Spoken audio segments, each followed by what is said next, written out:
15 বৎসরের যেই দুঃশাসন, অপশাসন, নির্যাতন, মানুষ গুম, হত্যা এইসবের অবসান ঘটিয়ে এক নতুন সূর্যের উদয় হয়েছে, নতুন বাংলাদেশের আবির্ভাব ঘটেছে।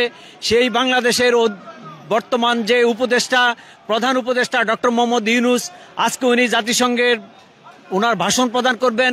সেই ভাষণ উপলক্ষে আমরা এখানে এসেছি, আমরা ওনাকে অভ্যর্থনা জানাতে চাই। আমরা আশা করি ডক্টর মোহাম্মদ ইউনূস অতি অল্প সময়ের মধ্যে প্রয়োজনীয় সংস্কারগুলি সমাধান করে নির্বাচনের দিকে বাংলাদেশকে এগিয়ে নিয়ে যাবেন এবং দ্রুততম সময়ে বাংলাদেশে একটি নিরপেক্ষ নির্বাচন অনুষ্ঠানের ব্যবস্থা করে। এখনো পর্যন্ত তো তারেক রহমানের মামলাগুলো প্রত্যাহার হলো না। তারেক রহমানের, আপনারা জানেন, তারেক রহমানের বিরুদ্ধে যে মামলাগুলো ছিল সবগুলো ভুয়া মামলা, মিথ্যা মামলা। গত 15 বছর না, গত 17 বছর, 17.5 বছর এই মামলাগুলো প্রমাণের জন্য তারা আপ্রাণ চেষ্টা করে ব্যর্থ হয়েছে এবং ইনশাল্লাহ এই মামলা অচিরেই সব, ইনশাল্লাহ আমরা আশা করি এগুলা আদালত কর্তৃক আবার সব মামলা বাতিল হয়ে যাবে। আমরা তো দেখছি অনেক মামলা বাতিল হয়ে যাচ্ছে, প্রধান উপদেষ্টা নিজের মামলাটিও প্রত্যাহার হয়েছে। তারেক রহমানের ক্ষেত্রে কি সমস্যা?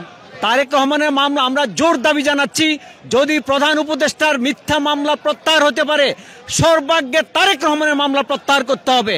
আমরা এই বিশাল সমাবেশ থেকে জোর দাবি জানাচ্ছি, ডক্টর ইউনূস সাহেবের কাছে দাবি জানাচ্ছি এবং বাংলাদেশে যে তত্ত্বাবধায়ক সরকার আছে সবার কাছে দাবি জানাচ্ছি, অবশ্যই অবিলম্বে তারেক সাহেবের যত মামলা আছে সব মামলা প্রত্যাহার করতে হবে। তারেক সাহেবকে বীরের বেশে বাংলাদেশে ফেরত যাওয়ার সব ব্যবস্থা গ্রহণ করতে হবে।